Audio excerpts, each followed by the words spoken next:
আজকের ভোটের ট্রেনে আমাদের সঙ্গে স্টুডিওতে আছেন ভয়েস ফর রিফর্মের সহ আহ্বায়ক ফাহিম মাসুর এবং সরাসরি যুক্ত হয়েছেন এবি পার্টির সাধারণ সম্পাদক ব্যারিস্টার আসাদুজ্জামান ফুয়াদ।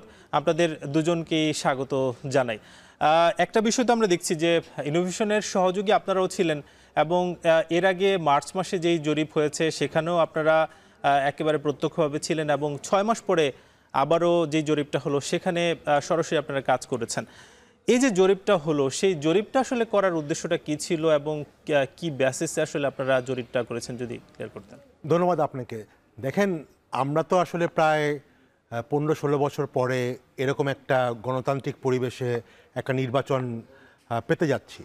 তো অনেক দেশেই নির্বাচন নিয়ে যে ধরনের ঘটনা হয় বা নির্বাচন নিয়ে যেই কর্মকাণ্ড হয়, আমাদের কিন্তু আসলে সেটা একেবারেই ছিল না, কারণ আমাদের নির্বাচনগুলো একেবারেই ছিল একতরফা এবং একটা আর্টিফিশিয়াল একটা এনভায়রনমেন্টের মধ্যে। তো আপনি যদি দেখেন পৃথিবীর যে কোনো দেশেই, ইভেন আমাদের পার্শ্ববর্তী দেশ ভারতেও যেই নির্বাচনগুলি হয় সেখানে একদিকে যেমন ক্যাম্পেইন চলে, অন্যদিকে কিন্তু বিভিন্ন রিসার্চ ফার্ম ভোটাররা কী চাচ্ছে সেটা ইনফ্যাক্ট ভোট হওয়ার 1 বছর আগে থেকেই কিন্তু এ নিয়ে অনেক ধরনের গবেষণা করে, জরিপ করে এবং সেগুলো কিন্তু তুলে ধরে। সেগুলির মধ্যে একটা বড় ব্যাপার হচ্ছে যে অনেক রাজনৈতিক দলও কিন্তু আসলে এখান থেকে অনেক ইনফরমেশন নিতে পারে যে কোন দিকে আসলে ভোটাররা তাদের মতামত দিচ্ছে, কোন জায়গাতে আসলে তাদেরকে দুর্বলতা আছে, কোন জায়গায় তারা স্ট্রং। তো সেটা কিন্তু আসলে যে কোনো ডেমোক্রেটিক একটা প্র্যাকটিসের কালচারের মধ্যেই কিন্তু যেটাকে বলা হয় ভোটের আগে জরিপ। এখন ভোটের দিনও কিন্তু আরেক ধরনের জরিপ হয়, যেটাকে আমরা এক্সিট পোল বলি। তো সেই ব্যাপারটা কিন্তু ভেরি মাচ একটা পার্ট অফ একটা ডেমোক্রেটিক একটা সোসাইটির পার্ট হিসাবেই কিন্তু এটা হয় এবং বাংলাদেশে আমরা আনন্দিত যে এই কালচার শুরু হয়েছে। অলরেডি ইনোভেশন 2টা জরিপ করেছে, অন্যান্য অর্গানাইজেশন আছে যেরকম বিআইজিডিও 2টা জরিপ করেছে এবং এগুলোর মধ্যে কিন্তু এমন অনেক ইনফরমেশন বের হয়ে আসছে যেগুলো হয়তো অনেক ক্ষেত্রে আমরা খালি চোখে দেখা যায় না। কিন্তু ফাহিম মাসুর, একটা বিষয় একটু জানতে চাই, যেমন আমরা এর আগে যুক্তরাষ্ট্রের নির্বাচনে দেখলাম হিলারি এবং ট্রাম্পের যে নির্বাচন, সেখানে কিন্তু যে জরিপটা দেখা গেছে যে হিলারি অনেক ক্ষেত্রে এগিয়েছিলেন ট্রাম্পের থেকে, কিন্তু নির্বাচনে আমরা দেখলাম যে ট্রাম্প কিন্তু আসলে সেখানে জিতে গিয়েছেন। তাহলে এই জরিপের আসলে কি আমরা খুব বেশি ভিত্তি ধরতে পারি? দেখেন, যখনই একটা জরিপে দেখা যায় যে খুব হাড্ডাহাড্ডি লড়াই হয় এবং 1-2% মতো গ্যাপ থাকে, এবং তখন কিন্তু আসলে জরিপ কোম্পানিগুলিও বলা হয় বা প্রতিষ্ঠানগুলো বলে যে এখানে এরর মার্জিন, যেখানে 1-2% কিন্তু আসলে এক্স্যাক্ট যে হবে নট নেসেসারি। পৃথিবীর কোনো জরিপে এক্স্যাক্ট নাম্বার কিন্তু আপনাকে দিতে পারবে না, একটা ইন্ডিকেশন দিতে পারবে। তো সেই জায়গা থেকে আসলে this is a very common thing that জরিপে হয়তো কোনো একটা দল একটু এগিয়ে আছে, যতটুকু এগিয়ে আছে এক্স্যাক্ট যখন ভোট হবে তখন হয়তো ওখান থেকে একটু 19-20 হবে। এবং পার্টিকুলারলি আপনি যেই উদাহরণটা দিলেন ট্রাম্প এবং হিলারির ক্ষেত্রে, ইলেকশনটা কিন্তু ওয়াজ ভেরি ক্লোজ। তো সেইখানে কিন্তু আসলে 1% এধার ওধার হলেই কিন্তু আপনার রেজাল্টও আসলে পাল্টে যায়। তো বাট তারপরও কিন্তু জরিপ হয় এবং জরিপে এক ধরনের ট্রেন্ড কিন্তু বোঝা যায়। কিন্তু আপনারা তো দেখেছি যে এর আগে 5,000 মানুষের মধ্যে করেছেন, 6 মাস পরে 10,000 মানুষের মধ্যে। গতবারও 10,000-এর বেশি 10,000 ছিল। তাহলে এই যে 10,000 মানুষ, আসলে আমাদের ভোটার তো প্রায় 12 কোটির উপরে, তাহলে এই 10,000টা আপনারা কিভাবে আসলে সিলেক্ট করলেন? এর টোটাল জিনিসটাই কিন্তু আসলে হয় একটা র্যান্ডম স্যাম্পলিংয়ের মাধ্যমে। আমেরিকা তো আপনি যে উদাহরণ দিলেন, সেখানেও কিন্তু আসলে এই তাদের 35 কোটি মানুষ আছে, সেখানেও দেখবেন আপনি 1.5 থেকে 2,000 ম্যাক্সিমাম 3,000 স্যাম্পলিংয়ের উপরই হয়। মেইন ব্যাপার স্যাম্পলিং কত বড় স্যাম্পল সেটা না, মেইন ব্যাপার হচ্ছে স্যাম্পল যেগুলি কালেক্ট করা হলো সেটা কতটুকু সায়েন্টিফিক্যালি করা হয়েছিল।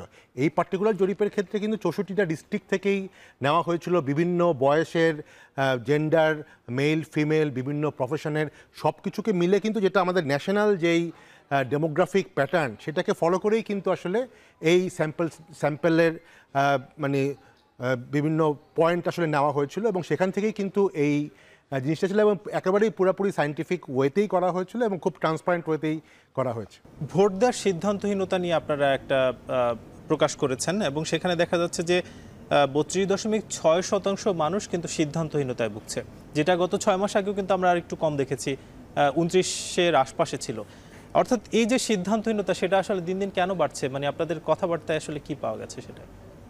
আপনার এই প্রশ্নের উত্তর হবে যে আগের থেকে ভোট হয়তো এখন অনেক কম্পিটিটিভ হচ্ছে। আজ থেকে 6 মাস আগে কিন্তু অনেকের ক্ষেত্রেই আসলে ভোটটা, বাংলাদেশের ভোটটা অলমোস্ট একতরফার একটা ব্যাপার হওয়ার এক ধরনের কথাবার্তা হচ্ছিল। এখন কিন্তু আমরা দেখছি যে এক ধরনের কম্পিটিশন, মেইনলি হয়তো বিএনপি এবং জামাতের মধ্যে একটা কম্পিটিশন হচ্ছে, অনেকে হয়তো এখনও ঠিক করতে পারেনি ফাইনালি। বাট আমি একটু যদি ব্যারিস্টার ফুয়াদের ভেরি ইম্পর্টেন্ট কয়েকটা প্রশ্ন বলেছেন, একটা হচ্ছে যে কেন আওয়ামী লীগের যে জিনিসটা 14% ছিল 6 মাস আগে, কেন আরও 4% বাড়লো? One of the major reason, 6 মাস আগে কিন্তু আমরা যখন সার্ভে করেছিলাম তখন একটা বড় অংশ কিন্তু তারা বলেনি যে তারা আসলে কাকে ভোট দিতে চায়, মানে একেবারেই প্রকাশ করেনি।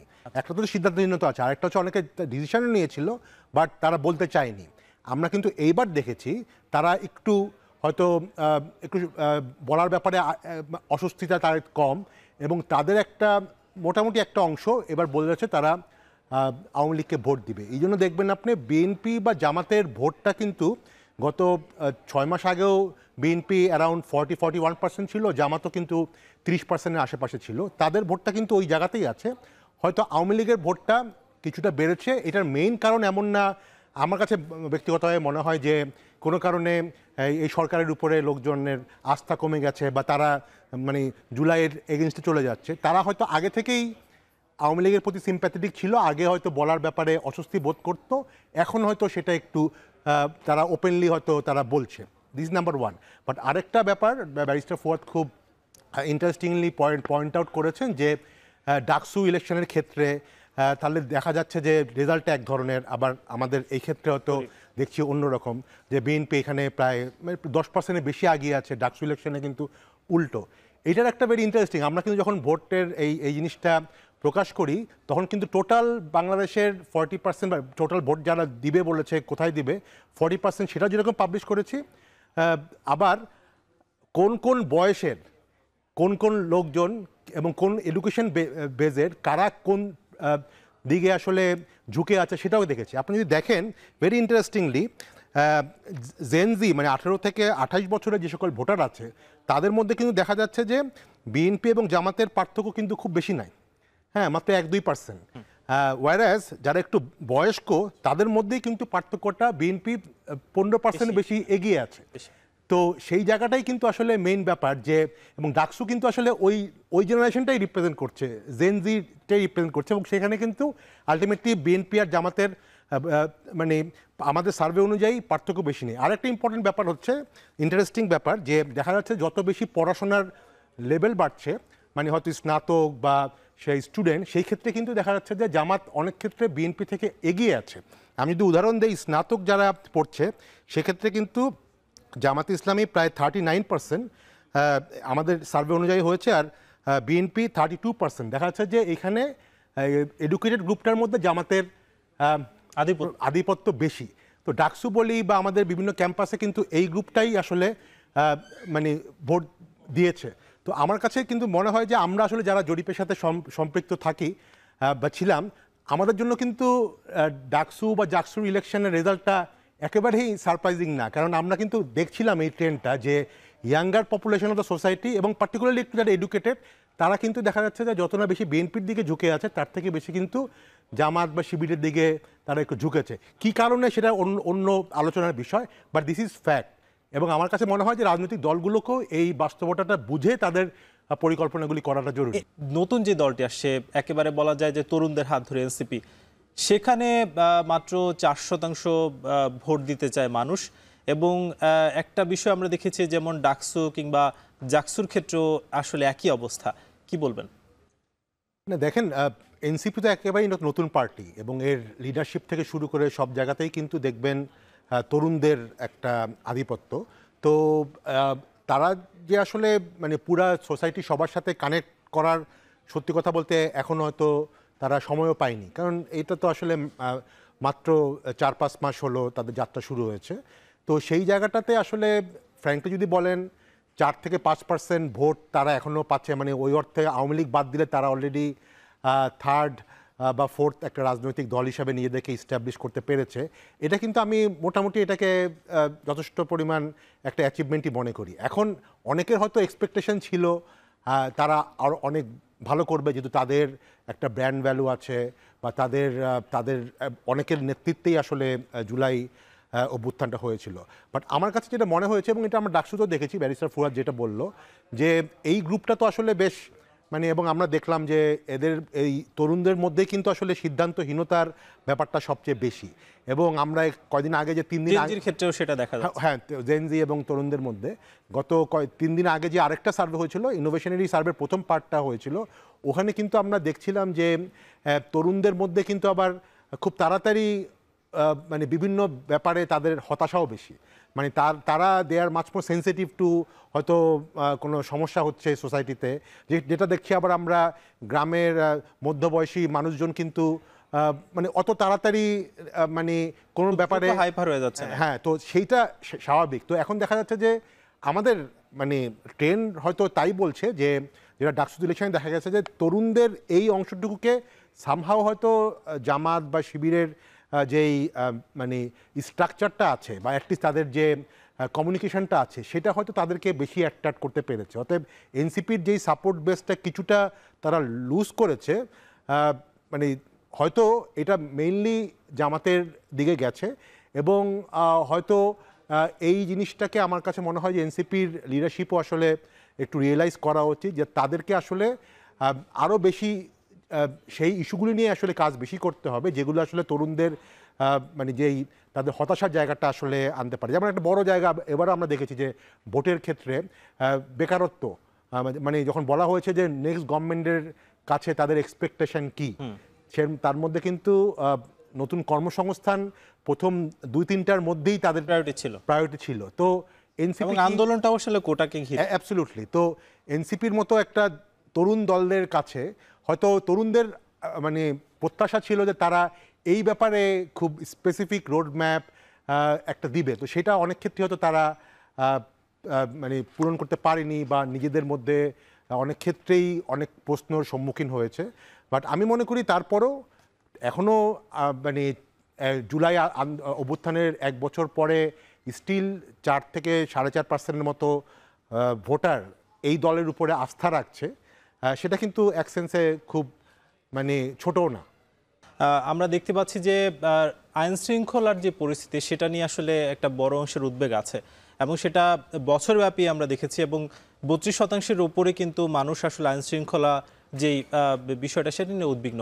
অর্থাৎ আগামী যেই নির্বাচন, সেটা বলা যায় যে হয়তো 4 মাস পরে কিংবা 5 মাস পরে সর্বোচ্চের মধ্যে নির্বাচনটা হতে যাচ্ছে। কি বলছে, আপনারা আসলে যাদের সঙ্গে কথা বলছেন, তারা কি আসলে নির্বাচনের আগে এই পরিস্থিতি নিয়ে সন্তুষ্ট? এটা আমাদের যেই রিপোর্টের ফার্স্ট পার্ট 3 দিন আগে যেটা পাবলিশ হলো, সেইখানে কিন্তু এই নির্বাচনের পরিবেশ নিয়েই প্রচুর প্রশ্ন ছিল। তো সেক্ষেত্রে কিন্তু আমরা দেখেছি যে হ্যাঁ, প্রায় 50%-এর বেশি মানুষজন মনে করে যে আসলে আইন শৃঙ্খলা একটা বড় সমস্যা। কিন্তু আবার এর সাথে কিন্তু তারা কিন্তু আইন শৃঙ্খলা এই সমস্যার জন্য তারা কেউ বলেনি যে তারা ভোট দেওয়ার ব্যাপারে তারা খুব শঙ্কিত। আপনি একটু আগে যেটা বললেন, প্রায় 90%-এর বেশি মানুষ আসলে ভোট দেওয়ার ব্যাপারে খুবই আগ্রহী। তো সেটা কিন্তু একটা ব্যাপার। আরেকটা ব্যাপার আমার কাছে মনে হয় মনে রাখা উচিত, এবং আমরাও দেখেছি আমাদের সার্ভেতে, যে মানুষজনের আসলে এই যে আইন শৃঙ্খলার ব্যাপারে তাদের যে পারসেপশন, সেটা কিন্তু আসলে একটা বড় অংশ ড্রাইভ করে পার্টিকুলারলি সোশ্যাল মিডিয়া। এবং তারা দেখছে, যখন আমরা প্রশ্ন করেছিলাম তুমি মনে করছো যে আইন শৃঙ্খলার অবস্থা খারাপ, তুমি আসলে এই ইনফরমেশনটা কোত্থেকে নিচ্ছ, দেখা যাচ্ছে যে একটা মেজরিটি 50%-এর বেশি আসলে সোশ্যাল মিডিয়া থেকে নিচ্ছে। যখন বলা হয়েছিল তোমার কি কোনো ব্যক্তিগত অভিজ্ঞতা আছে এই টাইপের সমস্যা ফেস করার, ম্যাক্সিমাম 15% বলেছে তাদের ব্যক্তিগত বা পরিবারের কোনো অভিজ্ঞতা আছে। তো দেখা যাচ্ছে যে এখন যে কোনো জিনিস কিন্তু আসলে সোশ্যাল মিডিয়ার জন্য অনেক বেশি অ্যাম্প্লিফাই হয়। আমি বলছি না যে আইন শৃঙ্খলার পরিস্থিতির সমস্যা নেই বা উৎকণ্ঠা হওয়ার কারণ নেই, বাট অনেক ক্ষেত্রে কিন্তু সেটা দেখা যাচ্ছে যে সোশ্যাল মিডিয়া বা নর্মাল আজকাল তো সবই আসলে অনলাইন, ট্র্যাডিশনাল মিডিয়াও তো আসলে অনলাইন সেন্ট্রিক। তো সেই জায়গাটা একটা বড় রোল প্লে করে কিন্তু। এবং এটার কিন্তু আবার ওইটাও ব্যাপার আছে, যখন আমরা ইলেকশন হবে তখন আসলে সোশ্যাল মিডিয়া কি রোল প্লে করবে, সেটাও কিন্তু আমরা আমাদের সার্ভের মধ্যে দেখেছিলাম। এবং আমাদের কাছে মনে হয়েছে যে সোশ্যাল মিডিয়ার ইনফ্লুয়েন্স এবার আসলে আগে যেটা ছিল কোন রাজনৈতিক দল কত বেশি জনসমাগম করছে, কত মিটিং মিছিল করছে, সেটা হয়তো একটা বড় ব্যাপার ছিল। এইবারের ইলেকশনে এটা খুব পরিষ্কার যে যারা আসলে সোশ্যাল মিডিয়ার এই পারসেপশনটা ভালোভাবে ম্যানেজ করতে পারবে বা অ্যাগ্রেসিভলি তারা ইউজ করতে পারবে, তারা হয়তো অন্য অন্য প্রতিপক্ষ থেকে একটু এগিয়ে যাবে, তো সেটা একটা বড় ব্যাপার।